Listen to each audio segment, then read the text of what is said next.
itu toh dalam video. Bismillahirrahmanirrahim. Assalamualaikum warahmatullahi wabarakatuh. Waalaikumsalam warahmatullahi wabarakatuh. Kami dari kelompok Anwar Usman dengan pembahasan bentuk dan perbandingan konstitusi Jepang dan Malaysia yang beranggotakan yang pertama saya sendiri Fatrika Sapta Juliananda, yang kedua Muhammad Naufal, yang ketiga Afdal Zikri, yang keempat Muhammad Akil, dan yang kelima Irfan Hijrah. Pada pembahasan kali ini kelompok kami akan membahas tentang perbandingan konstitusi Jepang dan Malaysia dengan rumusan masalah. Yang pertama, bagaimana bentuk dan konstitusi Jepang dan Malaysia, dan yang kedua, bagaimana perbandingan konstitusi Jepang dan Malaysia. Materi pertama, latar belakang akan dibacakan oleh Muhammad Naufal. Kepada Muhammad Naufal dipersilakan. Baik, terima kasih atas waktunya moderator. Di sini saya akan membacakan latar belakang kami mengangkat judul tentang perbandingan dari negara Malaysia dan Jepang. Seperti yang kita tahu, Konstitusi Jepang dibentuk setelah Perang Dunia Kedua pada tahun 1947, yang menetapkan Jepang sebagai negara yang demokratis dan melarang penggunaan kekuatan militer dengan tujuan yang agresif. Sejarah Konstitusi Malaysia dimulai sebelum kemerdekaannya, terdiri dari beberapa dokumen perjanjian Malaysia pada tahun 1963 dan Undang-Undang Dasar pada tahun 1957 yang menetapkan sistem pemerintahan federal dan sistem monarki konstitusional. Selanjutnya, terdapat perbedaan signifikan antara kedua negara tersebut, seperti struktur pemerintahannya, penekanan pada perdamaian versus posisi, serta pelindungan HAM. Meskipun sama-sama menganut prinsip demokrasi, kedua negara tersebut mencerminkan sejarah, budaya, dan nilai masyarakat masing-masing yang berbeda. Sekian dari saya kembalikan kepada moderator. Baik, terima kasih kepada Muhammad Naufal. Selanjutnya, konstitusi Jepang dibacakan oleh Afdal. Afdal dipersilakan. Terima kasih kepada moderator atas waktu yang telah diberikan. Baik, di sini saya akan mencoba untuk mempresentasikan mengenai konstitusi dari negara Jepang. Adapun latar belakang konstitusi Jepang sendiri, yang pertama ada dari pengaruh Barat, yaitu konstitusi Jepang dipengaruhi oleh model Barat, menekankan supremasi hukum, pemisahan kekuatan, kekuasaan, dan larangan penggunaan kekuatan militer untuk tujuan agresif. Diet, ada struktur dan kekuasaan diet Jepang diatur secara drastis di bawah konstitusi Jepang pada tahun 1947 dengan badan legislatif yang disebut dengan diet berganti nama menjadi Kokai. Yang ketiga ada sistem parlementernya. Sistem parlementer Jepang sendiri menganut sistem bicameral atau sistem dua kamar, yaitu majelis tinggi atau House of Councilor dan majelis rendah atau House of Representative. Baik, untuk amandemen konstitusi Jepang sendiri, yang pertama ada prosedur amandemen.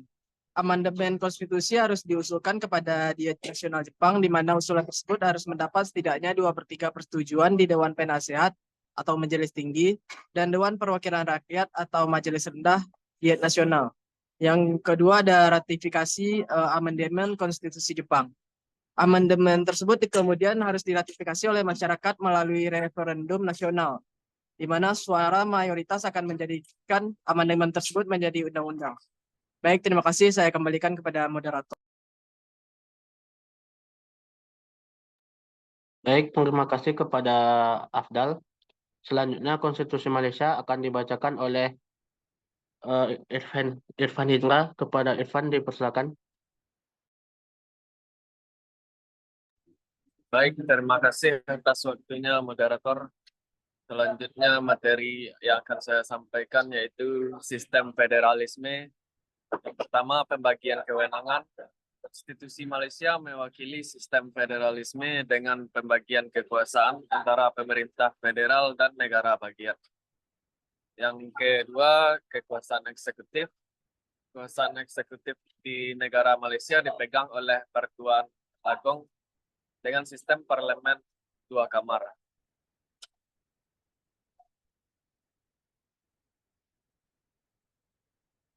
Yang ketiga, konferensi konstitusi. Sebuah konferensi konstitusi diselenggarakan di London, Inggris, yang mengajukan persetujuan komisi untuk merancang konstitusi untuk kesultanan-kesultanan di dalam persekutuan tanah Melayu Semenanjung yang merdeka dan memerintah sendiri sepenuhnya. Selanjutnya, pembagian kewenangan. Bagian kewenangan antara pemerintah federal dan negara bagian diatur dalam konstitusi Malaysia.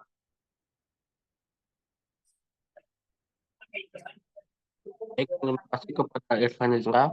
Selanjutnya, perbandingan konstitusi Jepang dan Malaysia akan dibacakan oleh Muhammad Akil. Pada Akil dipersilakan. Baik, terima kasih kepada moderator. Selanjutnya itu perbandingan konstitusi Jepang dan Malaysia.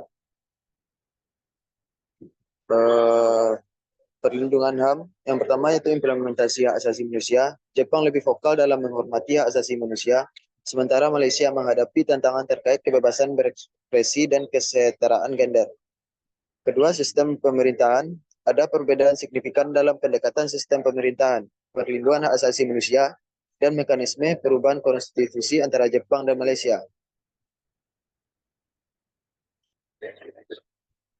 Selanjutnya yaitu mekanisme perubahan konstitusi. Prosedur amandemen. Amandemen konstitusi Jepang harus diusulkan kepada Dayat Nasional Jepang dan diratifikasi melalui referendum nasional.